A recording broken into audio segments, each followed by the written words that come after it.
Hey, my name's Cameron Pack. Wanted to show you BibleBot. So previously you can go to biblebot.dev and you can chat in it inside of something called Hugging Chat. So if you go to huggingface.co, it's Hugging Chat. And you can ask questions like, help me dig deeper into Genesis 1. It's going to do a search and help you find like digging deeper. And look what it referenced: Bible Project, Blue Letter Bible, Enduring Word Bible Commentary. So this is a great resource if you want to use it. Then this is faith.tools/chat. I tried to grab what I could from BibleBot and bring it over to Faith Tools because that means we can customize it a little more. And there's some fun stuff in here. So first thing I want to say is you can just ask questions. So who is Jesus? And press enter, it's loading. Jesus, Son of God, Savior of the world, and model for Christian living. He's fully God and fully human. He came to reconcile humanity to God. And it talks a little bit about him. I can ask another question like, was Jesus born of a virgin? And then, yes, he was, and it tells a little bit about it. What's cool is you can click share and it'll give you a link. So this link, oh, it didn't do it. Let me see. Oh, I see why it didn't. Okay. That's a bug. But now let's dig deeper into a Bible chapter. So let's say you're reading in Job. Let's say we're reading Job 35.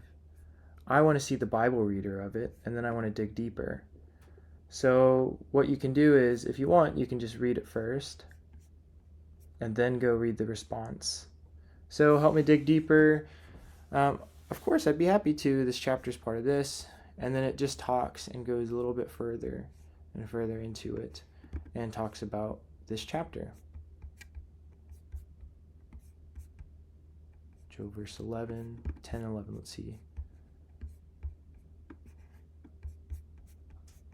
Just want to see the accuracy of it. Because the multitude, the people cry out, but none says, where's my God, my Waker, who gives song? And then they do not answer.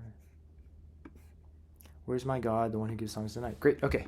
Just want to make sure that it's accurate. So it's not doing internet search on this one. It's doing what it's been trained on. And then I have a prompt that's heavily guarding it and keeping it focused. So another thing I wanted to show you is you can ask hard questions.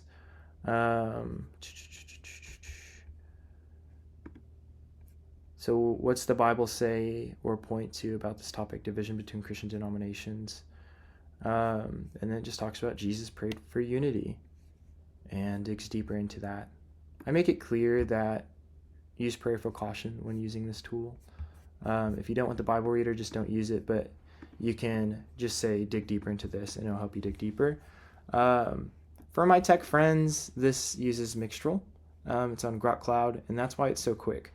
So, and eventually it could get faster. Grok is very fast, which is bewildering to me. So let's look at Revelation 22.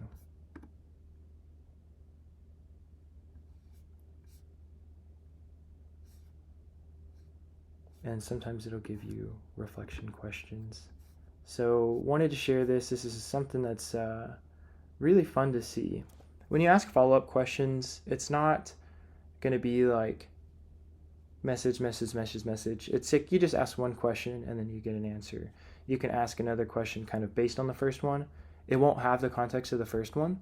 So it's not like a conversation. It's kind of like, hey, here is some format, here's some ideas to dig into. And then it can kind of spur you into going and doing a little bit of digging for yourself as well. Let me know what you think about this, what you'd love to see on it. To go visit it, just go to Faith Tools, faith.tools, and then let's go. And then up here, I added a little dot, BibleBot AI. So then you click it, and boom, it's quick, mobile friendly. So I think you can add this part to your home screen. So we'll see. All right, thank you.